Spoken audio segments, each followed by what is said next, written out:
నమస్కారం వార్తలకు స్వాగతం. ముందుగా ముఖ్యాంశాలు.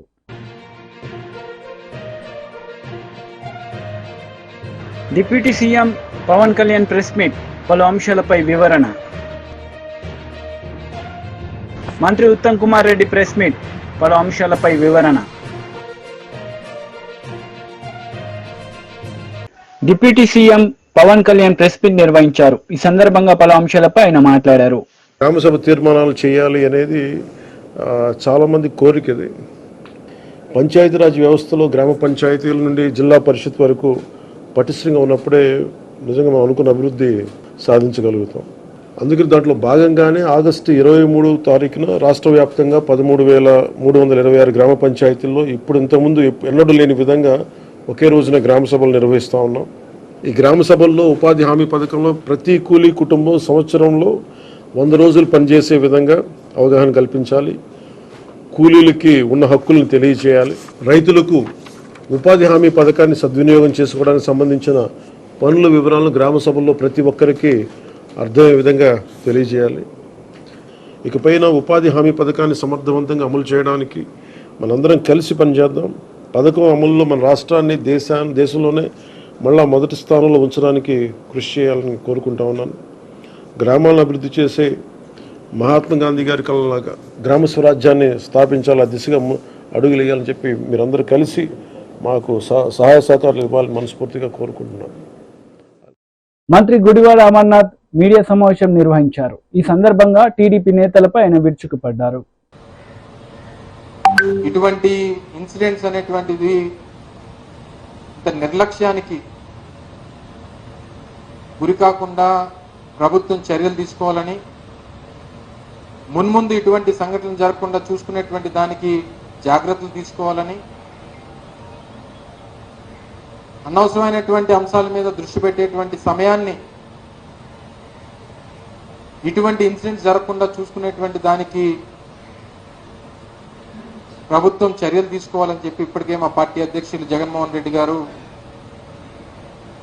ఒక ప్రకటన కూడా విడుదల చేసినటువంటి సందర్భాన్ని చూశారు. మరి వారి చిన్నారులు, చనిపోయినటువంటి చిన్నారులు చాలామంది గిరిజన ప్రాంతాలకు చెందినటువంటి చిన్నారులు. మరి వారందరికీ కూడా వారి కుటుంబాలని ప్రభుత్వం ఆదుకోవాలని, ఇటువంటి ఘటనలు జరగకుండా చూసుకునేటువంటి బాధ్యత ప్రభుత్వం తీసుకోవాలని చెప్పి కూడా ఈ సందర్భంగా మీ ద్వారా ప్రభుత్వానికి తెలియజేసుకుంటాం. ముఖ్యంగా ఈరోజు మిమ్మల్ని అందరినీ కూడా ఆహ్వానించినటువంటి దానికి గల కారణం, ఇప్పుడే రాష్ట్ర ముఖ్యమంత్రి చంద్రబాబు నాయుడు గారు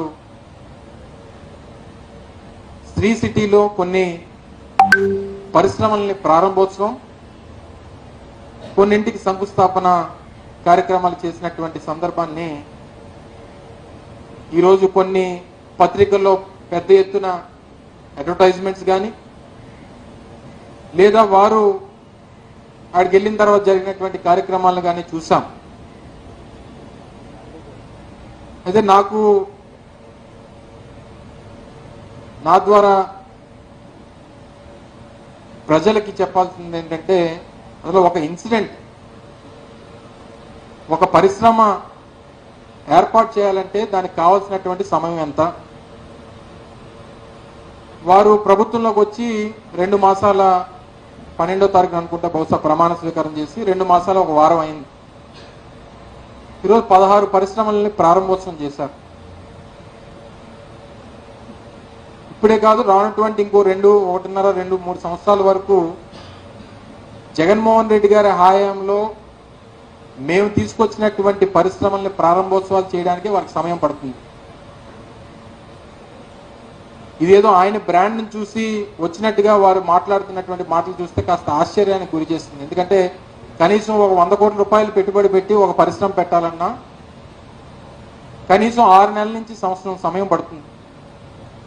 ఈరోజు వారు ప్రారంభోత్సవాలు చేసినటువంటి ఏ ఒక్క పరిశ్రమ కూడా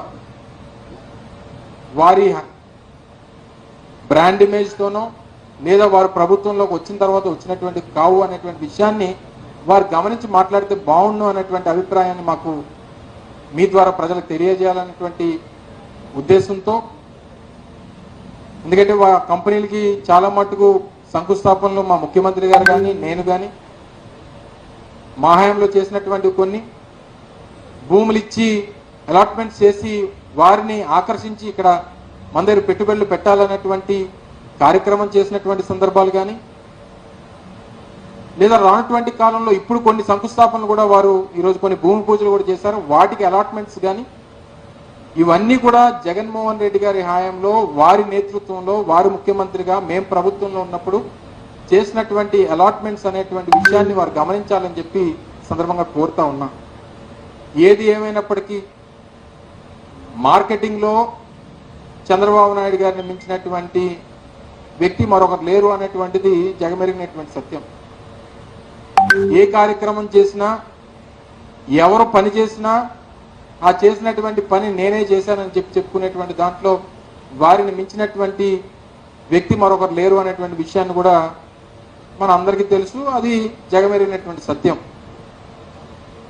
ఉదాహరణకి భోగాపురంలో నిర్మిస్తున్నటువంటి ఎయిర్పోర్ట్ కానివ్వండి, లేదా శ్రీకాకుళం మూలపేటలో నిర్మిస్తున్నటువంటి పోర్టు కానివ్వండి, లేదా మచిలీపట్నంలో నిర్మిస్తున్నటువంటి బందర్ పోర్టు కానివ్వండి. మాజీ మంత్రి కేటీఆర్ మీడియా సమావేశం నిర్వహించారు. ఈ సందర్భంగా పలు అంశాలపై ఆయన మాట్లాడారు. తెలంగాణ పౌరుషాన్ని, తెలంగాణ యొక్క ఆత్మగౌరవాన్ని చాటే విధంగా చాలా గొప్పగా ఒక అద్భుతమైన భవనాన్ని నిర్మాణం చేసి తెలంగాణలోని భవిష్యత్ తరాలకు అందించాలనే ఉద్దేశంతో అక్కడ ఒక మంచి డిజైన్ ఎంపిక చేసి చాలా లోతుగా ఆలోచించి సెక్రటేరియట్ కట్టారు. కట్టిన తర్వాత సెక్రటేరియట్కి ఏ డాక్టర్ బాబాసాహెబ్ అంబేద్కర్ వల్లనైతే తను రాసిన రాజ్యాంగంలో పెట్టిన ఆర్టికల్ 3 ఏదైతే ఉందో దానివల్లనే తెలంగాణ రాష్ట్రం ఏర్పడ్డది. కాబట్టి ఆ మహనీయుడికి ఘనమైన నివాళి అర్పించాలని చెప్పి సెక్రటేరియట్కి ఒక పక్కన ప్రపంచంలోనే అతిపెద్దదైన బాబాసాహెబ్ విగ్రహం పెట్టారు. అదేవిధంగా సెక్రటేరియట్కి కూడా డాక్టర్ బాబాసాహెబ్ అంబేద్కర్ గారి పేరు పెట్టారు. దాంతోపాటు కేసీఆర్ గారు అసెంబ్లీలోనే చెప్పారు, ఆ సెక్రటేరియట్లో కూర్చుని పరిపాలించే పాలకులు ఎవరైనా భవిష్యత్తులో వారికి వందలాది మంది తెలంగాణ బిడ్డలు ఎవరైతే త్యాగాలు చేశారో, తమ ప్రాణాలు అర్పించారో, అమరులయ్యారో వారి ఆశయాలు, వారి త్యాగం నిరంతరం గుర్తుండే విధంగా, వారి త్యాగ నిరతి నిరంతరం జ్వలిస్తూనే ఉండే విధంగా అమర జ్యోతిని కూడా సెక్రటేరియట్కి ఎదురుగానే అద్భుతంగా ఒక పర్యాటకులను కూడా ఆకర్షించే విధంగా, అదేవిధంగా ఆ స్ఫూర్తి పాలకులకు కూడా నిరంతరం అందే విధంగా అమర జ్యోతిని ఎదురుగా పెట్టడం జరిగింది. పెట్టిన తర్వాత తెలంగాణ అస్తిత్వానికి ప్రతీక, తెలంగాణ ఆత్మగౌరవానికి ప్రతీక అయిన తెలంగాణ తల్లిని అక్కడే ప్రతిష్ఠించాలనే ఉద్దేశంతో ఒక అద్భుతమైన ఐలాండ్ను కూడా అక్కడ క్రియేట్ చేయడం జరిగింది. ఇదివరకు అది లేదు, ఐలాండ్ అక్కడే క్రియేట్ చేయడం జరిగింది. చేసి ఆనాడు దశాబ్ది ఉత్సవాల్లోనే నిర్ణయం తీసుకున్నాం అక్కడ తెలంగాణ తల్లిని ప్రతిష్ఠించాలని. కానీ ఈరోజు కాంగ్రెస్ పార్టీ ఎంత కుసంస్కార పార్టీ అంటే, ఆ ముఖ్యమంత్రి జై తెలంగాణ అన్నాడు, అంబేద్కర్ విగ్రహానికి దండేయడు, 125 ఫీట్ల ఎత్తుల్లో ఉండే అంబేద్కర్ విగ్రహాన్ని కనీసం స్వతంత్ర దినోత్సవం నాడు కానీ 14 ఏప్రిల్ నాడు ఆయన జయంతి నాడు కానీ కనీసం అక్కడ లైటింగ్ ఏర్పాటు చేయరు, కనీసం పరిశుభ్రత కూడా పాటించరు. అమరజ్యోతి ఇంతవరకు కనీసం పర్యాటకుల కోసం ఓపెన్ కాలేదు. ఇంకా పైపెచ్చు ఇవన్నీ చాలదన్నట్టు ఏ రాజీవ్ గాంధీ గారైతే తెలంగాణ బిడ్డ అంజయ్యను అవమానించారో ఆ అంజయ్య గారి పేరు పక్కనే ఉండే పార్కుకు పెట్టింది ఆనాడు ప్రభుత్వం. కానీ అంజయ్య గారి పేరు పోయింది, అది లుంబిని పార్క్ అయింది. ఇప్పుడు ఏ అంజయ్య గారిని అయితే అవమానించిన వ్యక్తి ఉన్నారో ఆయన విగ్రహాన్ని తెచ్చి మా నెత్తిన రుద్దడం అంటే ఇది ఎంతవరకు న్యాయం అని చెప్పి వాళ్ళు నేను మా పార్టీ తరఫున అడుగుతా ఉన్నాం. మేము 10 ఏళ్ళు చాలా సంస్కారవంతంగా వ్యవహారం చేసినాం. రాజీవ్ ఆరోగ్యశ్రీ అనే పథకం ఉంటే దాని పేరు మార్చలేదు, అట్లే కొనసాగించాం. మా పేరు పెట్టుకోవచ్చు, ఇంకో పేరు పెట్టవచ్చు, కానీ మార్చలేదు. రాజీవ్ రహదారి అని స్టేట్ హైవే ఉంటే దాని పేరు కూడా మార్చలేదు. రాజీవ్ గాంధీ యూనివర్సిటీ అని IIIT బాసరకు పేరుంటే నాలెడ్జ్ యూనివర్సిటీ అని దాన్ని కూడా మార్చలేదు, కొనసాగించినాం. ఉప్పల్లో ఉండే అంతర్జాతీయ స్టేడియంకు రాజీవ్ గాంధీ స్టేడియం అని పేరున్నా దాన్ని కూడా కొనసాగించినాం తప్ప మార్చలేదు. అదే మాదిరిగా అంతర్జాతీయ విమానాశ్రయం పేరు రాజీవ్ గాంధీ అంతర్జాతీయ విమానాశ్రయం ఉన్నా దాన్ని కూడా కొనసాగించినాం తప్ప కుసంస్కారవంతంగా ఆలోచన చేయలేదు. కానీ ఇవాళ బాధతోనైనా చెప్పక తప్పడం లేదు. మీరు తెలంగాణ తల్లిని అవమానించిన తర్వాత తెలంగాణ అస్తిత్వానికి ప్రతీక అయిన మనందరి తల్లి లాంటి తెలంగాణ తల్లిని మీరు అగౌరవపరిచిన తర్వాత తప్పకుండా ఈ మాట బాధతోనే చెప్తా ఉన్నాం. రాజీవ్ గాంధీ గారు మరి తెలంగాణకు ఆయనకు సంబంధం ఏందో నాకే తెలియదు. రాహుల్ గాంధీ దగ్గర మార్కులు కొట్టేయాలంటే మీ గాంధీ భవన్లో పెట్టుకో, లేదా జూబ్లీహిల్స్లో నీ ఇంట్లో పెట్టుకో, ఎవరు వద్దంటలేదు. కానీ ఇవాళ తెలంగాణ సెక్రటేరియట్ ముందు రాజీవ్ గాంధీ విగ్రహాన్ని పెట్టి ఏ కాంగ్రెస్ పార్టీ అయితే వందలాది మంది పిల్లల ప్రాణాలు తీసిందో ఆ కాంగ్రెస్ పార్టీ మళ్ళొక్కసారి క్రూర పరిహాసం ఆడే విధంగా తెలంగాణతో, తెలంగాణ అస్తిత్వాన్ని, తెలంగాణ ఆత్మగౌరవాన్ని దెబ్బతీసే విధంగా వ్యవహారం చేస్తూ ఉన్నారు. మేము తప్పకుండా మాటిస్తా ఉన్నా మా తెలంగాణలోని అన్నదమ్ములకి, ఆడబిడ్డలకి, మన పోరాటమే అస్తిత్వ పోరాటం, ఆత్మగౌరవ పోరాటం. తప్పకుండా మనం మళ్ళీ తిరిగి వస్తాం. అది కాంగ్రెస్ వాళ్ళకు తెలుసు, మీకు తెలుసు, మాకు తెలుసు. 4 ఏళ్లలో మళ్ళీ కేసీఆర్ గారి నాయకత్వంలో తిరిగి తెలంగాణలో ప్రభుత్వం కూడా మనది ఏర్పడుతుంది. ఏర్పడ్డ తర్వాత వెంటనే తప్పకుండా రాజీవ్ గాంధీ గారి విగ్రహాన్ని అక్కడి నుంచి సకల మర్యాదలతో తొలగిస్తాం. అక్కడి నుంచి వారు కాంగ్రెస్ వారు ఎక్కడికి కోరుకుంటే అక్కడికి తరలిస్తాం. అక్కడ మాత్రం ఖచ్చితంగా తెలంగాణ తల్లి విగ్రహాన్ని పెడతాం. కాంగ్రెస్ నేతలు మీడియా సమావేశం నిర్వహించారు. ఈ సందర్భంగా పలు అంశాలపై వారు మాట్లాడారు. శాసనసభ్యులు, శాసన మండలి సభ్యులు, మరి అందరికీ నేను నమస్కారం తెలియజేస్తూ ఈరోజు మేము ఈ ప్రెస్ మీట్ ఉద్దేశం, లక్ష్యం రాష్ట్రంలో ప్రతిపక్షాలు ఒక తప్పుడు వాదనతో, ఒక రాజకీయ దురుద్దేశంతో రైతుల్లో ఆందోళన కలిగిస్తున్న విషయం గమనించి చాలా విషయాలు క్లారిఫై చేయాలనే ఉద్దేశంతో ఈ ప్రెస్ మీట్ పెట్టడం జరిగింది. నిస్సందేహంగా స్వతంత్ర భారతదేశంలో ఈరోజు తెలంగాణలో కాంగ్రెస్ ప్రభుత్వం, ముఖ్యమంత్రి రేవంత్ రెడ్డి గారు, ఉప ముఖ్యమంత్రి బట్టి విక్రమార్క గారు, వ్యవసాయ శాఖ మంత్రి తుమ్మల నాగేశ్వరరావు గారి ఆధ్వర్యంలో చేసిన రుణమాఫీ స్వతంత్ర భారతదేశంలో ఎక్కడా ఎన్నడూ జరగలేదు. ఇది యావత్ భారతదేశంలో కూడా అందరికీ ఒక గొప్ప సందేశం, సంకేతం పోయిందని చెప్పి నేను మనం చెప్తున్నాను.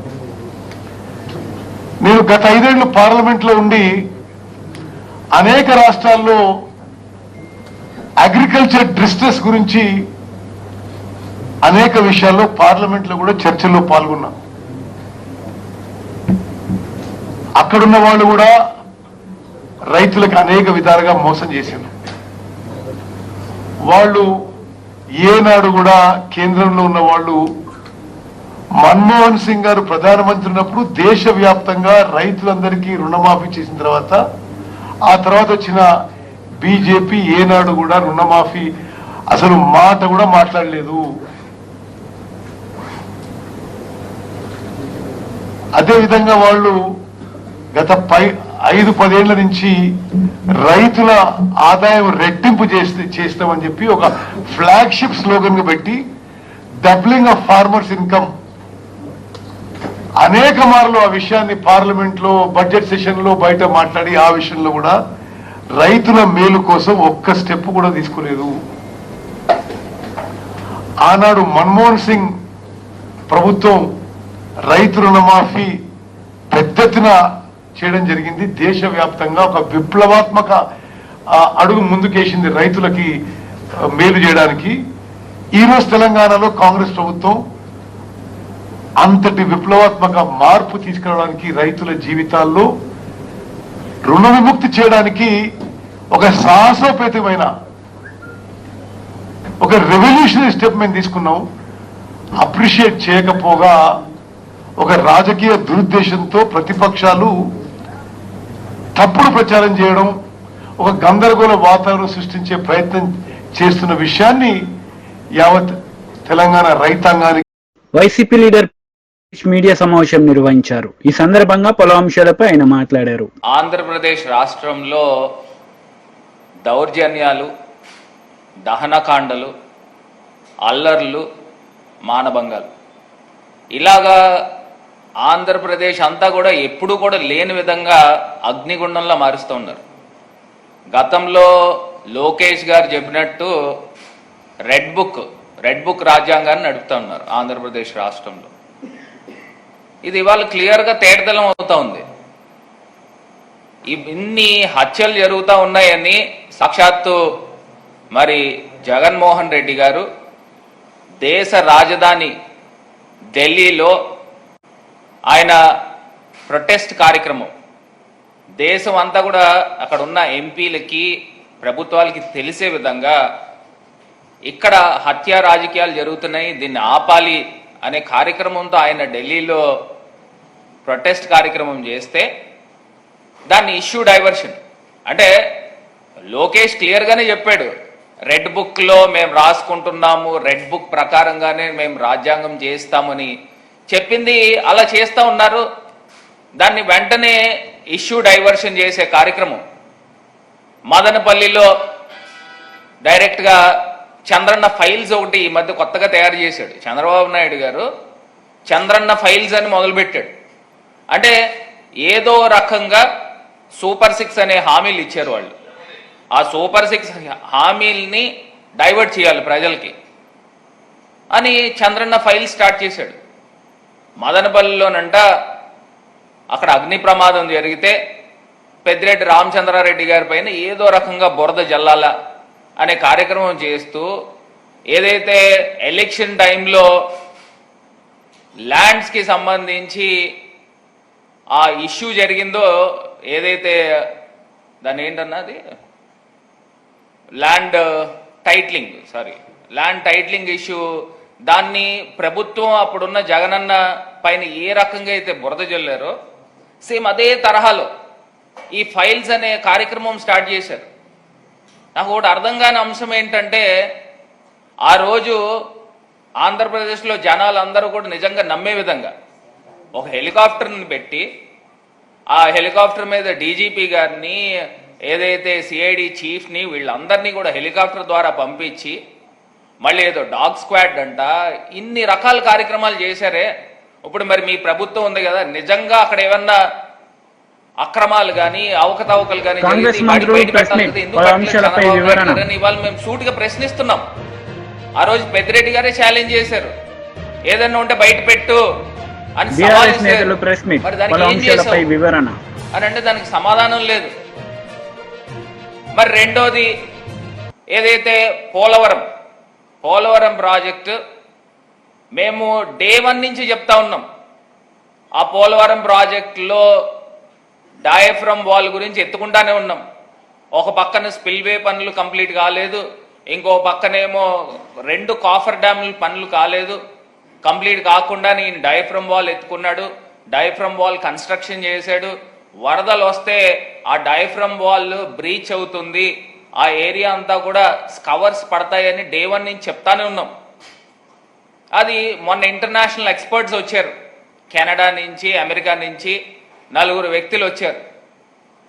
ఏదైతే కేంద్ర ప్రభుత్వము వాళ్ళ యొక్క సూచనలతో బీఆర్ఎస్ లీడర్ మీడియా సమావేశం నిర్వహించారు. ఈ సందర్భంగా పలు అంశాలపై ఆయన మాట్లాడారు. टोटली మా पार्टी 100% अपोज చేస్తున్నారు.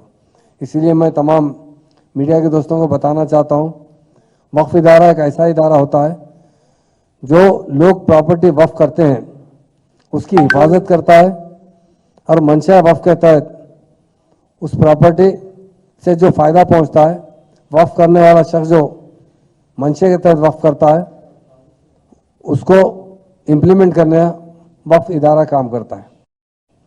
आज बड़ी अफसोस की बात है, बीजेपी गवर्नमेंट काफ़ी दिन से अमेंडमेंट बिल लाने की कोशिश कर रही थी और कुछ दिन पहले पार्लियामेंट में बिल पेश भी किया गया, मगर सारे अपोजिशन पार्टी उसके अगेंस्ट जाने की वजह से वो बिल जो है पार्लियामेंट्री कमेटी को सौंपा गया है कि सबसे मशवरा करने के बाद उसे एडवाइस दिया जाए।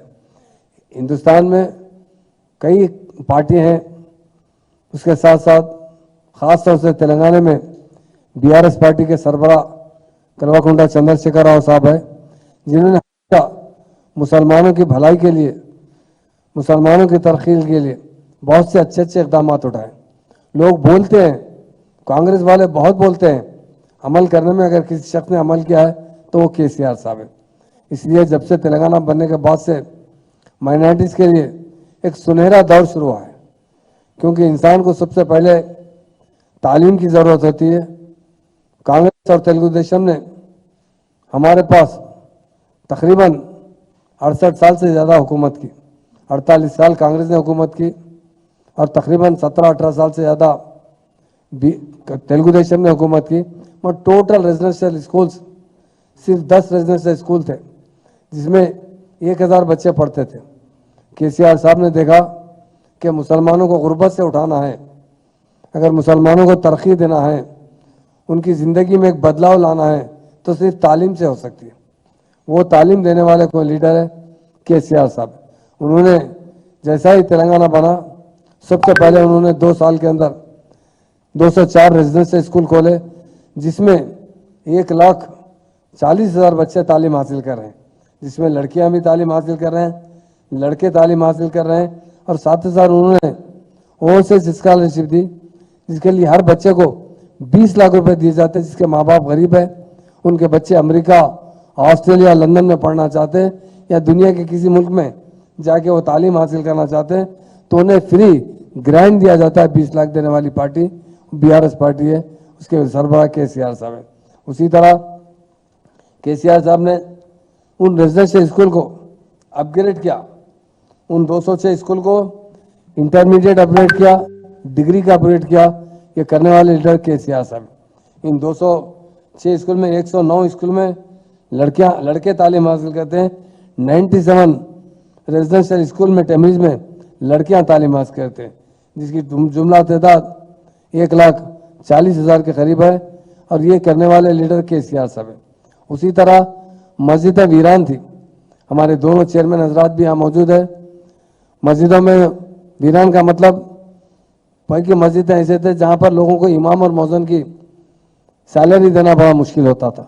उसके लिए केसीआर साहब ने इमाम साहब को 5,000 और मौज़म साहब को 5,000 रुपये हदिया का ऐलान किया।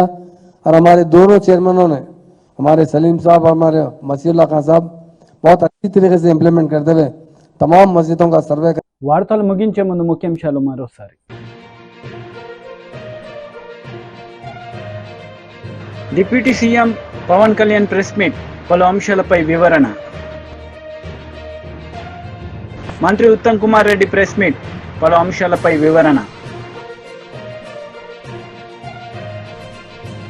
ఈ వార్తలు ఇంతటితో సమాప్తం. తిరిగి ప్రసారమయ్యే వార్తల్లో మళ్ళీ కలుద్దాం. అంతవరకు సెలవు. నమస్తే.